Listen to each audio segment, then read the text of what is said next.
Well, hi there. My name is Wrath, and I like to build model kits.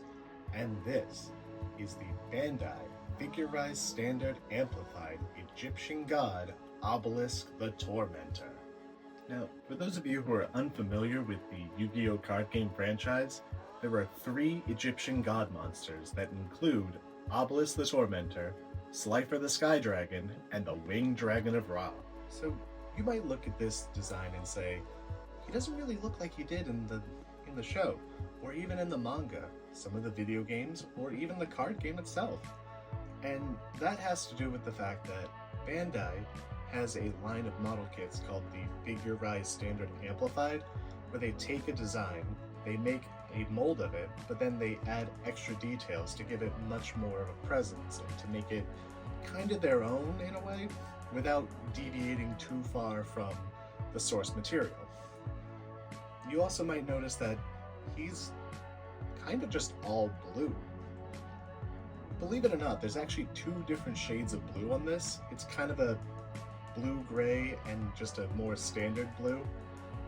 But the Egyptian gods all had one primary color for their design. Obelisk clearly took the color blue.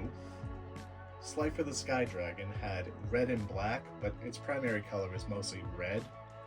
And the Winged Dragon of Ra actually had kind of a yellow, but he was supposed to be more golden in design.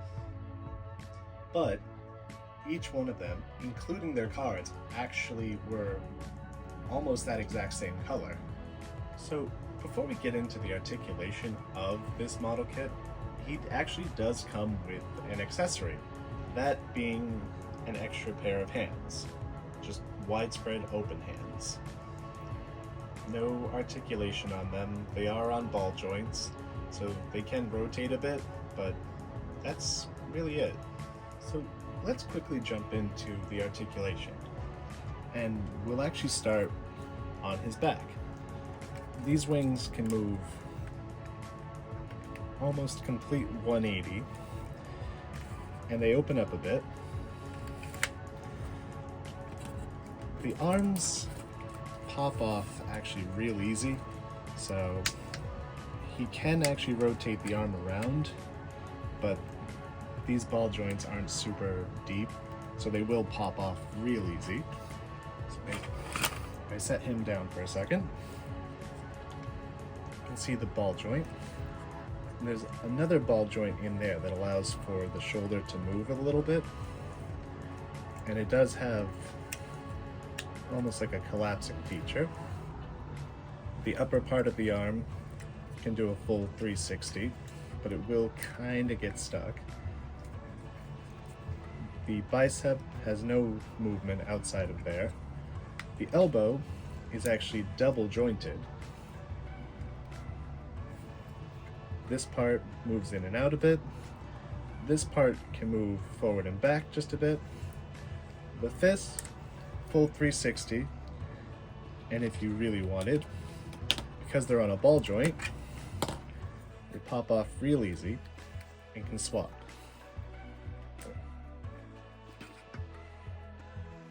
The head is also on a ball joint, and the neck can move a little bit, but because of these shoulder pauldrons, the head doesn't really have a lot of rotation, but it is on a small ball joint.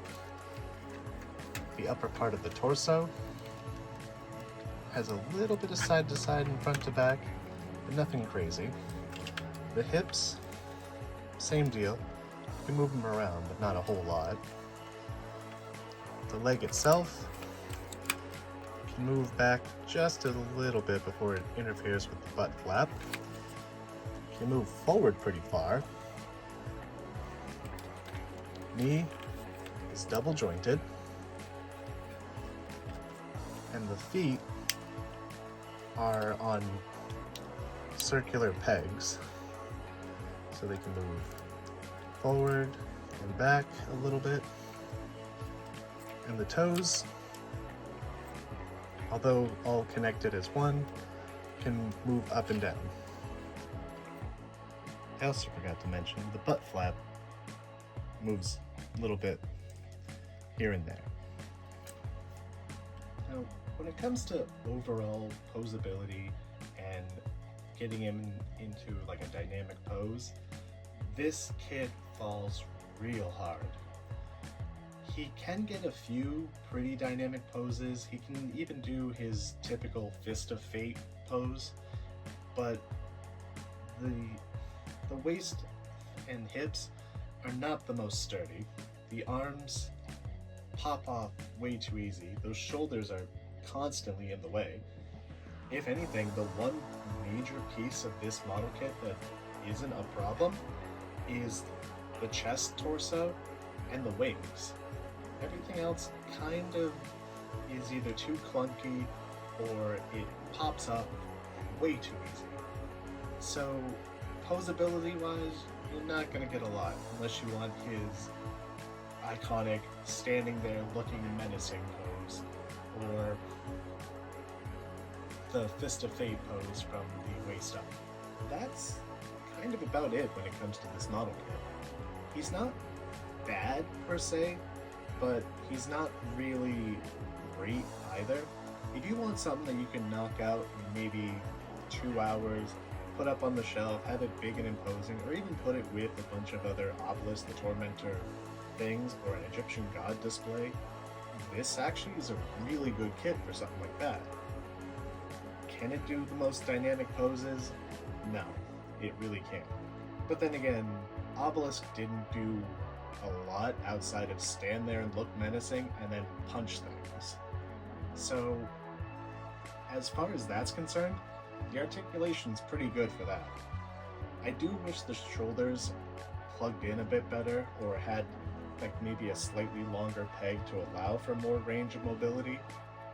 And I do wish the head maybe had those horns on the side a little bit smaller, just so it can move around a bit more too. So if I had to give this kit an overall rating, I'd honestly have to say it's about a 5, maybe a 6. It kind of does everything that it did in the anime, and it's a very easy build, and it showcases the character very well, but no articulation, and even if they put maybe a 3rd shade of blue, like maybe on some of the underbody and whatnot, I think that might have helped a little bit, but not by a whole lot. He is a good base for, maybe doing some custom paint work to actually allow for that 3rd shade of blue, or even just maybe a black in some of the recesses, but he doesn't do a whole lot. Like, he needs to be a little bit retooled when it comes to his articulation, and that's kind of about it. So thanks for watching. If you enjoyed this video, please leave a like. If you have a question about the model kit, please leave your question down in the comments section. And if you know someone who might be interested in this model kit and you want to send it to them so they can see what they might have to deal with, please share the video.